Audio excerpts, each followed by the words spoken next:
Hello, I'm Jay Beershank. Welcome back to my YouTube channel. Today you're joining me here for another edition of book reviews.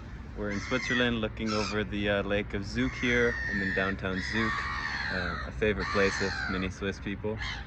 Anyway, today we're going to do a wonderful book review. I haven't been doing a lot of reviews lately, but I've been reading a lot of books, but I haven't been finding ones that moved me, but I finally did, and so I'm going to review that today. This is an author that I think everyone should read. I haven't read him thoroughly.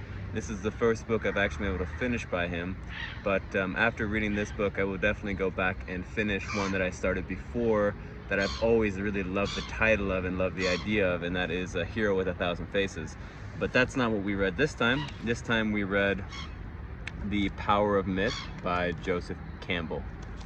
This book is a really fun one because it's basically just him and another man having a conversation, and so the dialogue is just from his point of view, then the other guy's and his, and it's just a conversation from, alternating between how you would normally have a conversation.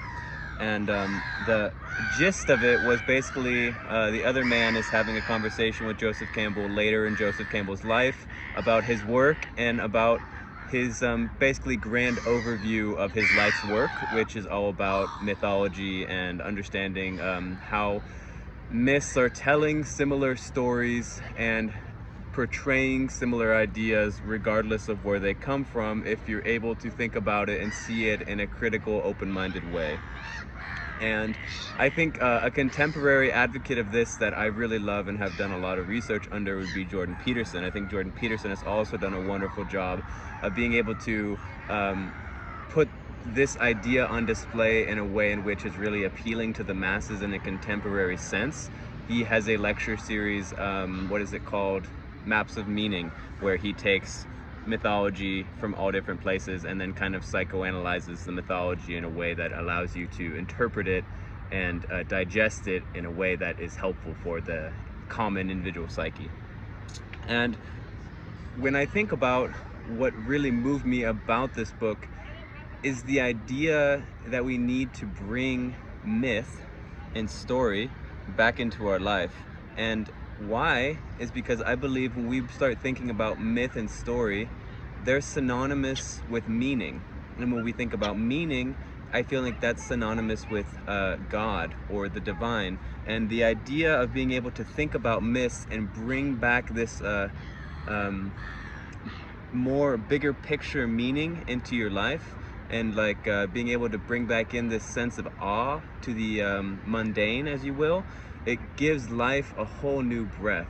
And I think in so many people all over the world right now, the contemporary man is really missing any kind of divine spark in his life. And this could be for many reasons, but I think one of the biggest reasons is just the natural cultural progression with scientific theory kind of taking over, and kind of logic-based experience and individualism, and just this kind of more consumeristic culture where things that are beginning to matter are more about what we have and what we can produce and what skills we have in a more urban setting.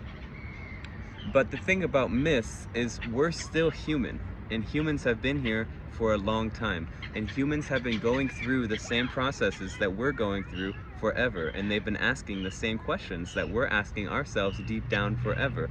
Even though these questions aren't manifesting themselves as such important roles in our development because we're so busy with the contemporary things, going to the college and getting the job and finding the wife and making sure blah blah blah blah blah, these problems and these questions that we have deep inside of us are being answered through myth.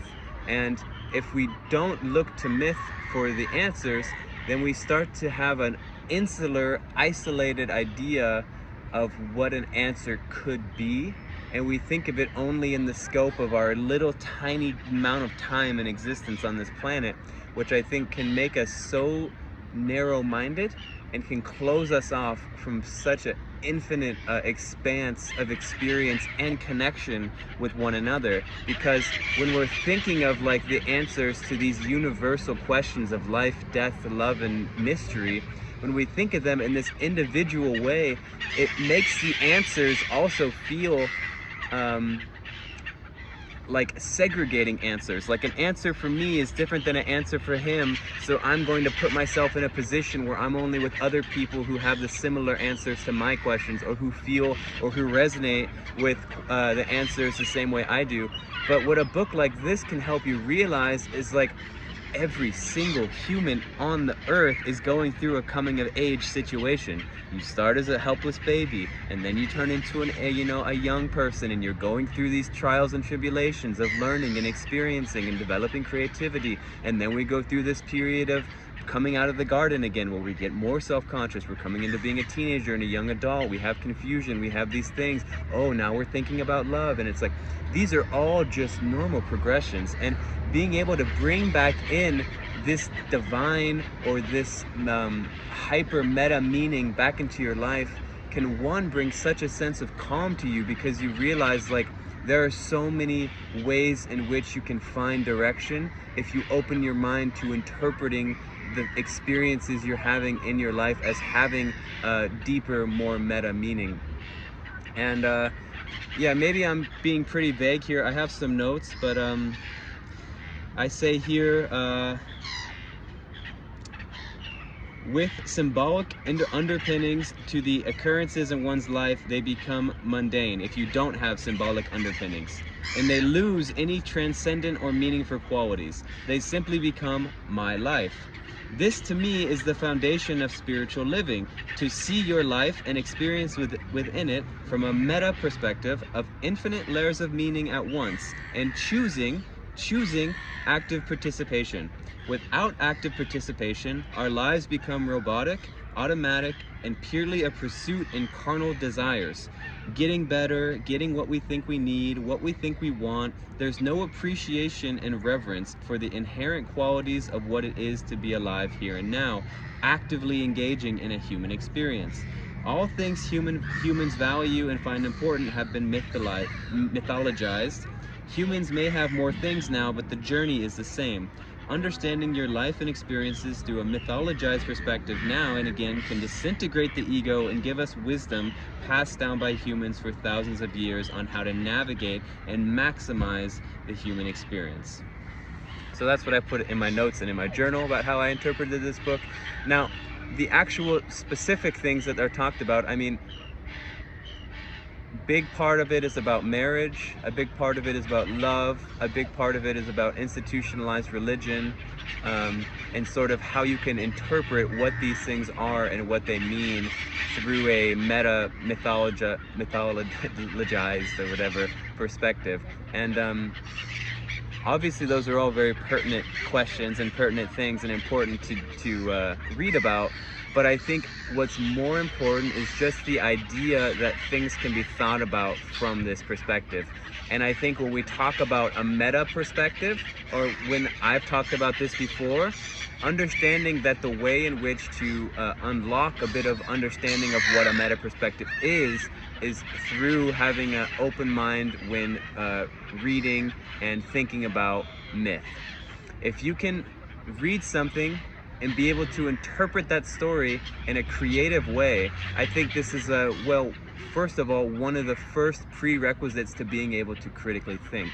And if you know me, or if you've watched any of my previous videos, the ability to critically think and then be able to articulate what you are thinking is probably the most powerful thing, in which I think we are missing in the world today, that is separating us not only from ourselves but from each other, because we're choosing simplicity, we're choosing safety, and we're choosing security in shallow ideas, shallow identities, and shallow groups. That's what I think. And when we think about this mythologized life, we realize that of course there are these groups, but the biggest, most important group to always understand that you're a part of is a human having a natural human experience, and that going through these processes of aging and of loving and of dying and of becoming whatever you become, this is a thing that everyone is going through, no matter who they are or why they're doing it, or where they are. And this just is able to connect you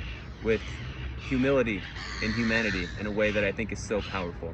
So I've really just kind of rambled for 10 minutes. I don't know if I said anything of value, but I hope if you made it this far and you're still watching, that you enjoyed it and that you were able to get something from what I said.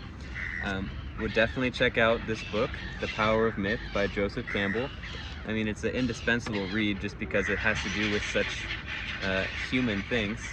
And Joseph Campbell has also written many other books, but one that I would recommend is A Hero with 1,000 Faces. This is the same idea, but more specific because he's dealing with the hero's journey. And the hero's journey is specifically the human's journey, basically, of the secular nature of wholeness to disintegration to more wholeness to a disintegration to wholeness. And what I mean when I say disintegration and wholeness, these are metaphorical ideas that have to do with basically being comfortable and being where you are and knowing where you are, but then understanding that you need to experience and become, so then you go into this place of confusion and disparity, and you have a trial and a tribulation, but then you come back to being whole after the trial, and you have a new sense of wholeness that feels more full of life. And this is a cyclical pattern that never stops unless we choose to live what I would call the safe and secure life.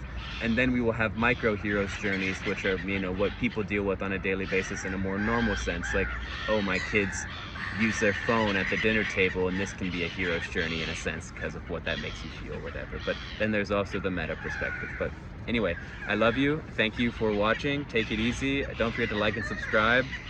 Peace. Stay in the light, stay in the love.